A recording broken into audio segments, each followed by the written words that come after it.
We create our own demons. That was taken from a quote that I heard uh, on a Marvel movie, no less. How does self-sabotage contribute to the separation within the church and its state? Today, Glenn explains the impact of disparities between the haves and have-nots on society and highlights the need for unity to bridge these divisions. Iron Man opened up and said, "We create our own demons," and then he went into this scenario that what I'm experiencing today is a result of decisions that was made and passed. And I said, "Isn't that amazing? Isn't that true?" And as I reflect back on my life and reflect back on a lot of things that I've been through, I said, "Yes, you created." You know, it was your decision making, and in many cases, lack thereof. It was yours. The fool says in his heart there is no God, and but elsewhere when I begin to read, it says that wisdom will laugh at you, and so particularly in the book Awaken, where I talk about self-sabotage and the separation of church and or between or the state of the church.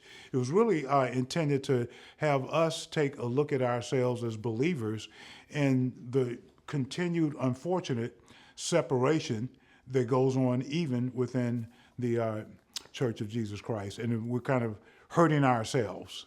This was intended, as I did a lot in the book, so people talk about separation between church and state, particularly in the United States. And of course that's important because we say always we didn't want a government-run nation that was by a particular faith, et cetera. So we get that, but was never.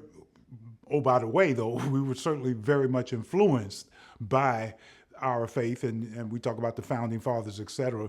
But then it became, and particularly for ourselves, in the context of a church, the real separation of, and then I said the state of the church. So where we are, and this really embedded in the ideal that you have unfortunately, on Sunday mornings, the most divided times there is in a week in our country.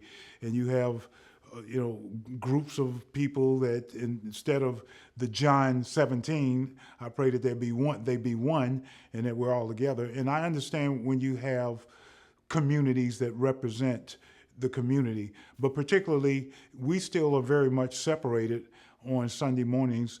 And then at the irreducible minimum is what I call it.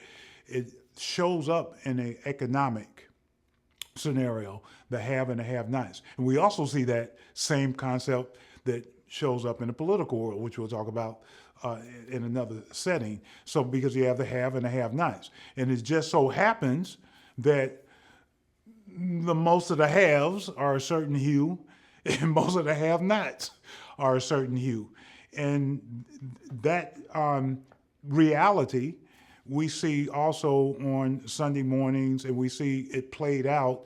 We see it played out, and that's not a put down, but we just see it played out, and we need to do something about it. And if there's anyone called to do something about it, it is believers and those who are called by His name. I'm reminded of the 2 Chronicles 7 that said, "If my people who are called by my name will humble themselves, pray, seek my face, and turn, then He'll heal the land." Not Washington, D.C., but the solution is with the people of God. But we're separated even amongst ourselves on Sundays. You see that, lastly, too, even in some of the social issues.